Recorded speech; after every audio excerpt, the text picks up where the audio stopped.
Assalamualaikum warahmatullahi wabarakatuh. Selamat datang kembali di channel Joran Bambu 71.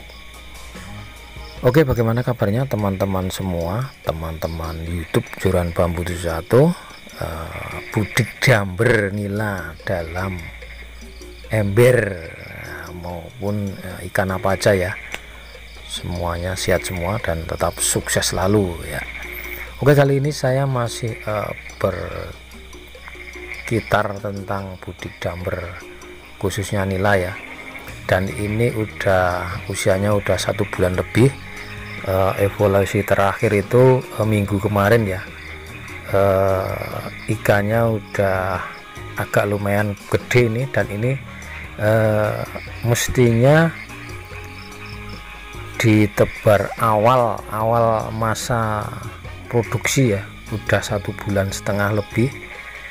Ini udah mulai nggak muat di ember ini ya teman-teman. Jadi kemarin banyak sekali teman-teman yang bertanya-tanya atau menanyakan apakah ditebar padat ini bisa sampai akhir ya. Jadi jawabannya tidak. Jadi jawabannya ada di 1,5 bulan ini ya.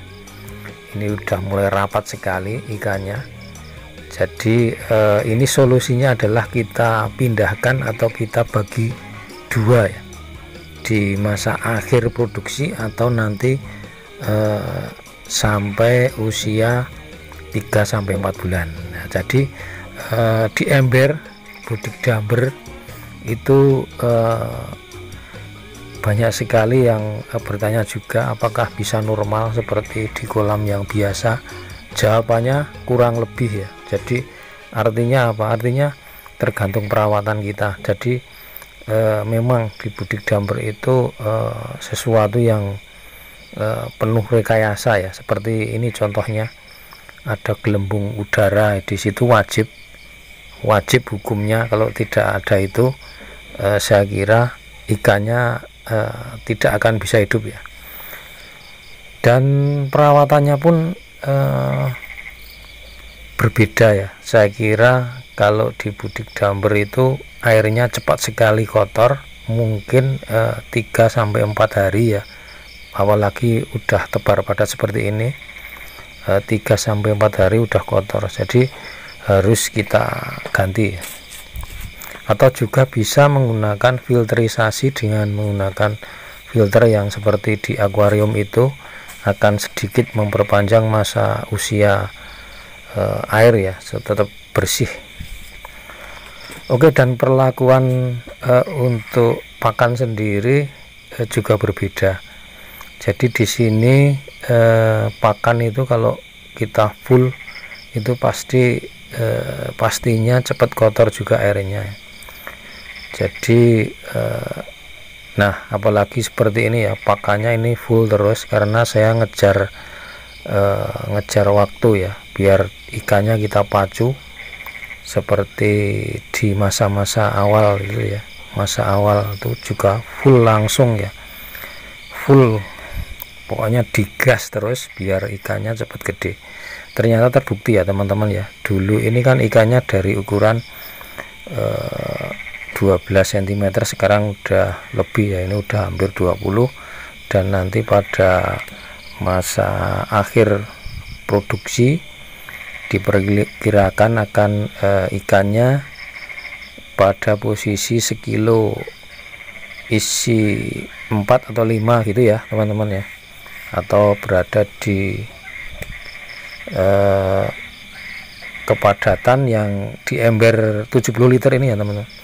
Di ember 70 liter ini kepadatannya kalau di masa akhir produksi itu sekitar 20-25 ekor saja. Dan perlakuan untuk penyuntikan gelembung udara ataupun oksigen itu masih sama ya teman-teman ya. Jadi masih tetap kita berikan sampai akhirnya nanti kita panen. Jadi tidak berubah. Dan juga pergantian air itu juga masih sama ya. Jadi mungkin kalau ini ya, kalau di sini pada usia 1,5 bulan ini saya 4 hari sekali ganti air karena udah kotor bau itu ya. Jadi air itu diganti ketika kotor bau nggak sedap atau bau busuk gitu ya, maksudnya seperti itu. Maksudnya berbau itu berbau tidak sedap atau busuk ya.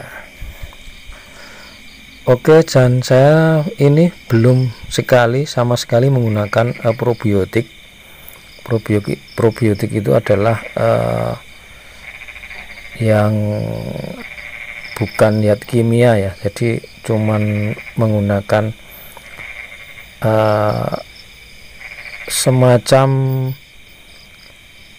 organik itu ya, semacam kita akan membuat pupuk organik atau airnya itu kalau dikasih probiotik seperti contohnya E4 atau apalah dari merek-merek dagang itu ya, itu bisa awet katanya, tapi saya belum pernah menggunakan. Jadi ini saya masih menggunakan secara alami saja, dan airnya pun ini saya memakai air dari sumur ya, dan ini juga pernah saya menggunakan air dari PDAM, itu bisa, asalkan air PDAM itu tidak ada zat kimianya atau zat pengawet atau kaporit semacam itu ya teman-teman ya.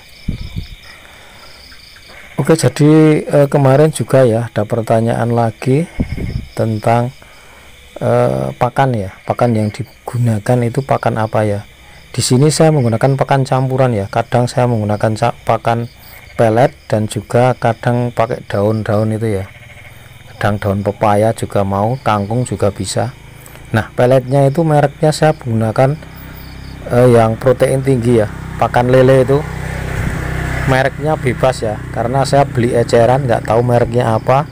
Yang penting saya ngomong sama pedagangnya itu saya pakai pakan yang untuk khusus spesial untuk lele, jadi proteinnya lebih tinggi, dengan harapan nantinya ketika pakan kita berikan akan cepat menjadi daging atau bobotnya juga akan lebih berat, seperti itu ya harapan saya. Sebenarnya pakan khusus nila itu juga ada ya, dan harganya juga cuman murah, sedikit murah ya, selisih antara 2.000 hingga 4.000 kalau di pasaran ini. Karena saya belinya cuman eceran, enggak banyak ya, jadi kadang saya pakai merek apa itu tergantung stok di toko penjualnya itu ya teman-teman. Kemarin banyak sekali yang bertanya mereknya apa, itu saya nggak tahu, malah justru mereknya. Yang penting saya menggunakan pakan yang protein tinggi, yaitu khusus untuk lele ya teman-teman, seperti itu. Dan diterapkan di nila itu lumayan bagus, seperti itu ya teman-teman ya. Jadi monggo teman-teman yang mau berbudik damber nila, yaitu tebar padat. Nah, itu jawabannya udah ketemu di sini ya. Nila tebar padat itu cuma diperuntukkan untuk pada masa awal ya, pada masa awal produksi, umurnya antara dari tebar hingga 1,5 bulan kurang lebih seperti itu. Dan selanjutnya nanti kita setelah 1,5 bulan nanti kita bagi 2 ember atau 3 ember seperti itu ya, sampai panen itu biasanya cuman 20 hingga 25 ekor, dengan asumsi panen nantinya sekilo isi 5 atau per embernya 3 kilo, seperti itu teman-teman ya. Jadi nggak bisa kalau dari awal itu, ini kan tebar padatnya 50 kepadatannya ya, 50 sampai 60, jadi nggak mungkin kalau di ember ini isinya lebih dari 5 kilo ya. Jadi logikanya seperti itu. Buat teman-teman semua, untuk yang lagi belajar budidaya ikan dalam ember.